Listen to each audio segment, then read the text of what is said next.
നമസ്കാരം. ഡെമോക്രസിയാണ്. എല്ലാവർക്കും സ്വാഗതം. VM സുധീരൻ വലിയൊരു പ്രതിസന്ധിയിലാണ് അകപ്പെട്ടിരിക്കുന്നത്.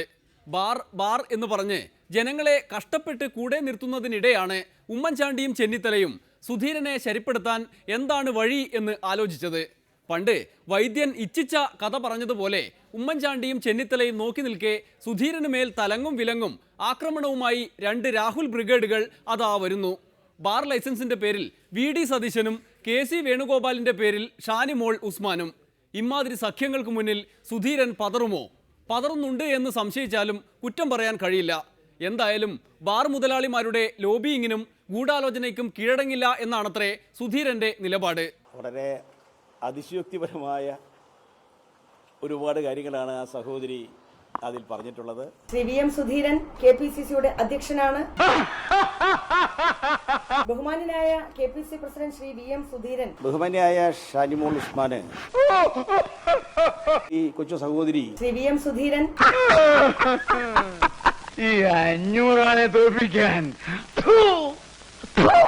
ഷാനിമോൾ ഒരു കത്തിന്റെ രൂപത്തിൽ അടിച്ച അടി ചാണ്ടിക്കും ചെന്നിത്തലയ്ക്കും അങ്ങോട്ട് ഇഷ്ടപ്പെട്ടു. ബാർ ലൈസൻസ് പ്രശ്നത്തിൽ ഒരു വമ്പൻ ഫൈറ്റ് നടത്തുമ്പോൾ ഷാനിമോൾ എന്തിനാണ് ഇങ്ങനെ ഇറങ്ങിത്തിരിച്ചത്? സരിത പ്രശ്നത്തിൽ പാർട്ടി യോഗത്തിൽ അഭിപ്രായ പ്രകടനം നടത്തിയതിന് നടപടി നേരിട്ട് കഴിഞ്ഞ് കുറേ നാളുകളായി. അതിൻ്റെ പേരിൽ ഇപ്പോൾ ഒരു കത്തെഴുതേണ്ടതുണ്ടോ എന്ന സംശയമാണ് സുധീരൻ ഉയർത്തിയത്. അതവിടെ നിൽക്കട്ടെ.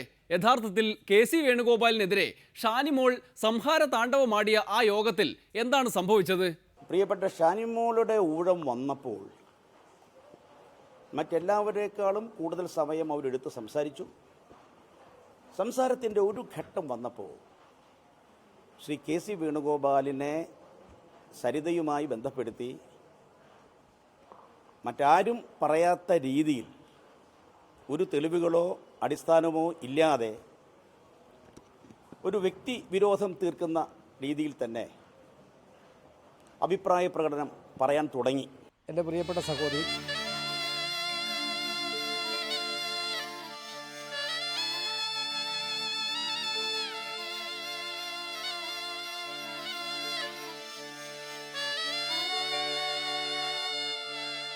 ഞാൻ KPCC അധ്യക്ഷനാവുന്നതിന് മുമ്പ് നടന്ന യോഗങ്ങളുണ്ട്, മുമ്പേ ചർച്ച ചെയ്യപ്പെടുന്ന സംഭവങ്ങളാണ്.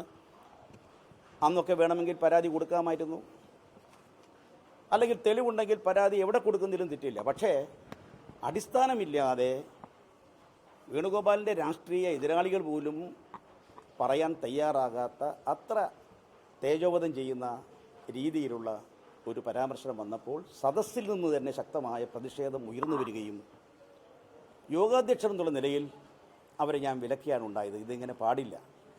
എന്തുകൊണ്ടെന്നാൽ രാവിലെ തന്നെ പറഞ്ഞതാണ്, വ്യക്തിപരമായ പരാമർശങ്ങളിലേക്ക് പോകരുത്. ഗോവിന്ദൻകുട്ടി പീഡിപ്പിച്ചു, എമ്മൻ നമ്പ്യാർ പീഡിപ്പിച്ചു, KP ഉമ്മർ പീഡിപ്പിച്ചു, ജാസ് പ്രകാശ് പീഡിപ്പിച്ചു, ബാലൻ K നായർ പീഡിപ്പിച്ചു. അതൊക്കെ സിനിമയിൽ അന്നൊക്കെ ഭീകര ബലാത്സംഗങ്ങളായിരുന്നു. പക്ഷെ ഇന്നോ മിണ്ടിയാലും മൂളിയാലും തൊട്ടാലും പിടിച്ചാലും എന്തിന് ഒന്നറിയാതെ പെടുത്തുപോയാൽ പോലും പീഡനമാണ്. ചെറിയൊരു പെൺകുട്ടിയെ നാടകത്തിൽ അഭിനയിപ്പിച്ച് പീഡിപ്പിക്കാൻ ശ്രമിച്ചെന്ന വാർത്ത നാട്ടുകാരറിഞ്ഞാൽ എന്റെ രാഷ്ട്രീയ ഭാവി എന്താകും? നാളെ കേരളത്തിന്റെ മുഖ്യമന്ത്രിയാകേണ്ടേ. സദസ്സിന്റെ പൊതുവായ വികാരവും അതുതന്നെയായിരുന്നു. ഇതെല്ലാം കഴിഞ്ഞു.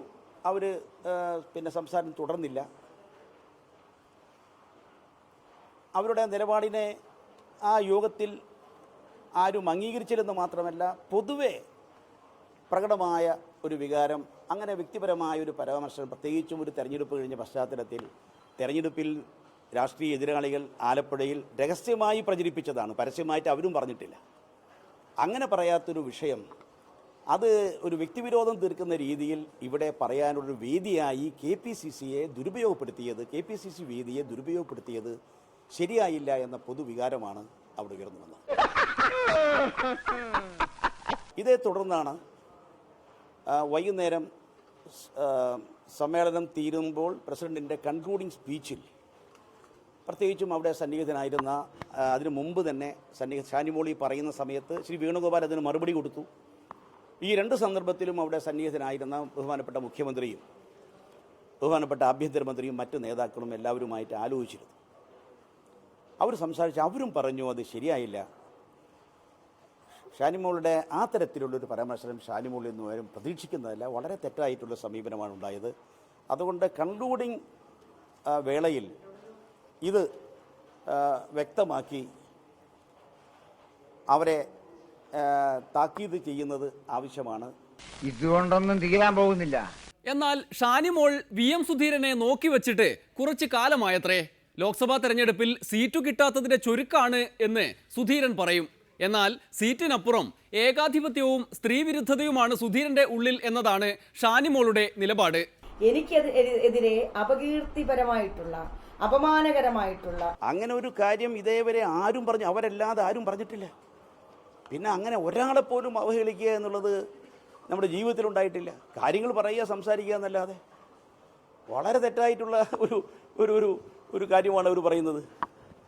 അവരുടെ സീറ്റിനെ ശരിക്കും പറഞ്ഞാൽ ആകെ അവർക്ക് വേണ്ടി മത്സരിക്കാൻ ഒരു അവസരം ഉണ്ടാക്കണം എന്ന് ചൂണ്ടിക്കാണിച്ച ഒരേ ഒരു വ്യക്തി ഞാൻ മാത്രമാണ്. സീറ്റ് കിട്ടുന്നതും സീറ്റ് കിട്ടാത്തതുമൊക്കെ രാഷ്ട്രീയത്തിൽ പലതരത്തിലുള്ള ഏറ്റക്കുറച്ചിലുകൾ കാണും. ഞാൻ അത് മാത്രമേ പറഞ്ഞിട്ടുള്ളൂ, വേറൊന്നും പറഞ്ഞിട്ടില്ല.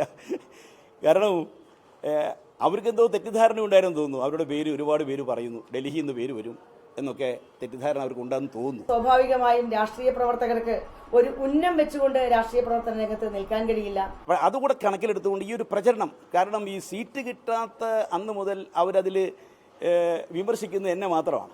രാഷ്ട്രീയ പ്രവർത്തന രംഗത്ത് സീറ്റ് ആഗ്രഹിക്കുന്നതും ഒരു തെറ്റല്ല, മോഹഭംഗം ഉണ്ടാകുന്നതും ഒരു തെറ്റാണെന്ന് പറയാൻ കഴിയില്ല. നമുക്കറിയാം സീറ്റ് കൊടുക്കുന്നത് എത്രയോ ഘടകങ്ങളെ ആസ്പദമാക്കിയാണ്, എത്രയോ തലത്തിൽ ചർച്ച ചെയ്തിട്ടാണ്, എന്തെല്ലാം ഘടകങ്ങളാണ് കണക്കിലെടുക്കുന്നത്. ഞാൻ മാത്രമാണോ?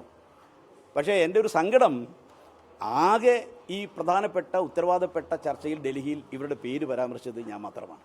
രാഷ്ട്രീയ പ്രവർത്തന രംഗത്ത് സീറ്റ് ആഗ്രഹിക്കുന്നതും ഒരു തെറ്റല്ല, അവർക്ക് കൂടി അംഗീകരിക്കപ്പെടേണ്ടതാണ് എന്ന അഭിപ്രായം പറഞ്ഞ ഏക വ്യക്തി ഞാനാണ്. പക്ഷേ എൻ്റെ നേരെയാണ് അവരിപ്പോൾ ഇങ്ങനെ നിൽക്കുന്നത്. ഇത് ഞാൻ ചൂണ്ടിക്കാണിച്ചു, ആ മീറ്റിങ്ങിൽ ഞാൻ ചൂണ്ടിക്കാണിച്ചു. അതൊരു കാരണം, അതെങ്ങനെ അവഹേളനമാകുക? ഒരു നിലയ്ക്കും അവഹേളനമല്ല. അങ്ങനെ അവഹേളനമാണെന്ന് ആർക്കും തോന്നിയിട്ടില്ല. ആ സദസ്സിൽ ആർക്കും തോന്നിയിട്ടില്ല, ആ യോഗത്തിൽ പങ്കെടുത്ത ആൾക്കും തോന്നിയിട്ടില്ല. കാരണം എന്നോട് അതേക്കുറിച്ച് ഒരു പരാതി ആരും പറഞ്ഞിട്ടില്ല. എനിക്ക് പറയാനുള്ള അഭിപ്രായം ഞാൻ വളരെ വ്യക്തമായി KPCC എക്സിക്യൂട്ടീവിൽ പറയുകയുണ്ടായി. അതിനുശേഷമുണ്ടായിട്ടുള്ള സംഭവങ്ങളുമായി ബന്ധപ്പെട്ടാണ് ഞാൻ കത്ത് നൽകിയിട്ടുള്ളത്. അതിൻ്റെയും വിശദാംശങ്ങളിലേക്ക് കടക്കാൻ ഞാൻ ആഗ്രഹിക്കുന്നില്ല. പുറത്തു നിന്ന് അഭിപ്രായം പറഞ്ഞ് എതിർ പ്ലാറ്റ്ഫോമിലുള്ളവരുടെ കയ്യടി വാങ്ങിക്കുക എന്നുള്ളത് ഒരിക്കലും എൻ്റെ രീതിയല്ല. പാർട്ടി വേദിയിൽ പറയണം. പാർട്ടി വേദി എന്ന് പറഞ്ഞാൽ ആരുടെയെങ്കിലും നമുക്കൊരു വ്യക്തിവിരോധം തീർക്കാനുള്ള ഒരു വേദിയാണോ? KC വേണുഗോപാൽ ഒരു കുടുംബമില്ലേ? ഇനി KC വേണുഗോപാലല്ല ആരായാലും തെളിവുകൾ സഹിതം കാര്യങ്ങൾ ഉന്നയിക്കാൻ സാധിക്കുമെങ്കിൽ പറയട്ടെ. അതല്ലാതെ നമുക്ക് ഇത്തരം വേദികളെ ദുരുപയോഗപ്പെടുത്തി പറയുന്ന ആ രീതി തെറ്റായ രീതിയാണ്. ഞാൻ തെറ്റാണെന്ന് വിശ്വസിക്കുന്നു. അപ്പം തന്നെ ലൈവായിട്ട് മാധ്യമങ്ങൾ കൊടുക്കുക. ഇനി ഞങ്ങൾ KPCC ഞങ്ങൾ പൊതുവെ തീരുമാനിച്ചിട്ടുള്ളത്, ഇനി KPCC യോഗം ചേരുമ്പോൾ ഈ മൊബൈൽ ഫോൺ അകത്ത് കടത്തരുത് എന്നൊരു നിർദ്ദേശം കുറിച്ച് ഗൗരവമായിട്ട് ഞങ്ങളിങ്ങനെ ആലോചിച്ചുകൊണ്ടിരിക്കുന്നു.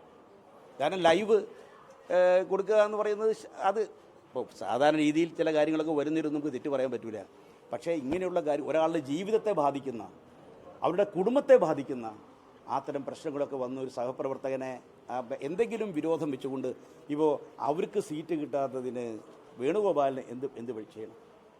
ആ രീതി ശരിയായ രീതിയാണ്. തെരഞ്ഞെടുപ്പിന് മുമ്പ് എന്തുകൊണ്ട് ഞാൻ ഉന്നയിച്ച വിഷയങ്ങൾ പറഞ്ഞില്ല എന്നുള്ള ബഹുമാനപ്പെട്ട KPCC പ്രസിഡന്റിന്റെ പരാമർശം തെരഞ്ഞെടുപ്പ് കഴിഞ്ഞതിന് ശേഷമുള്ള അവലോകന യോഗത്തിലാണ് ഞാൻ അഭിപ്രായം പറഞ്ഞത്. പാർട്ടിക്ക് വെളിയിൽ ഞാൻ അഭിപ്രായം പറഞ്ഞിട്ടില്ല. പാർട്ടിക്ക് പുറത്ത് ആരോടും ഞാൻ ഒരു തരത്തിലുള്ള സമ്മർദ്ദത്തിൻ്റെയും പേരിൽ അഭിപ്രായം ഞാൻ പറഞ്ഞിട്ടില്ല. ഞാനത് ഇനിയും അത്തരത്തിലുള്ള അഭിപ്രായ പ്രകടനങ്ങൾ ഞാൻ പറയുന്നതുമല്ല. പക്ഷെ അതൊക്കെ സൈലന്റ് ചെയ്യപ്പെട്ടു പോയി. വാർത്ത വന്നപ്പോൾ ഇതായി പോയി. അത് വളരെ തെറ്റായി കഴിഞ്ഞാൽ ആ തരത്തിൽ നമ്മൾ ഒരിക്കലും ഇതല്ല പൊതുപ്രവർത്തനം. നമ്മളൊക്കെ എത്രയോ കാലമായി പൊതുപ്രവർത്തന രംഗത്തുണ്ട്. നമുക്കറിയാം കാര്യങ്ങൾ ചെയ്യുമ്പോൾ ആരെ വ്യക്തിപരമായി പരാമർശിക്കാതെ തന്നെ പ്രശ്നങ്ങൾ അവതരിപ്പിക്കുക എന്നുള്ളതാണ് പ്രധാനമായിട്ടുള്ളത്. ഏതായാലും ഇത് വളരെ തെറ്റായിട്ടുള്ള ഒരു പ്രവണതയാണെന്ന കാര്യത്തിൽ യാതൊരു സംശയമില്ല. അതിൻ്റെ അർഹിക്കുന്ന ഗൗരവത്തോടുകൂടി തന്നെ ഇതിനെ കാണും. ഷാനിമോൾ എന്തു പറഞ്ഞിട്ടും ഒരു കാര്യവുമില്ല. ബാർ ലൈസൻസ് വിഷയത്തിൽ പോരാട്ടം നടത്തുകയാണ് പ്രസിഡന്റ്. അതുകൊണ്ട് ബാർ ലോബിയുടെ ആളായി ചിത്രീകരിക്കപ്പെടുക തന്നെ ചെയ്യും. സതീശന്റെ അവസ്ഥ കണ്ടില്ലേ? പണ്ട് ചാണ്ടിയും ചെന്നിത്തലയും കാര്യങ്ങൾ തീരുമാനിക്കും പോലെ എളുപ്പമല്ല ഇപ്പോൾ. ഇനിയൊരു ഇടവേളയാണ്. അത് കഴിഞ്ഞ് ഗൂഢാലോചനയും കുടുംബം തകർക്കലും.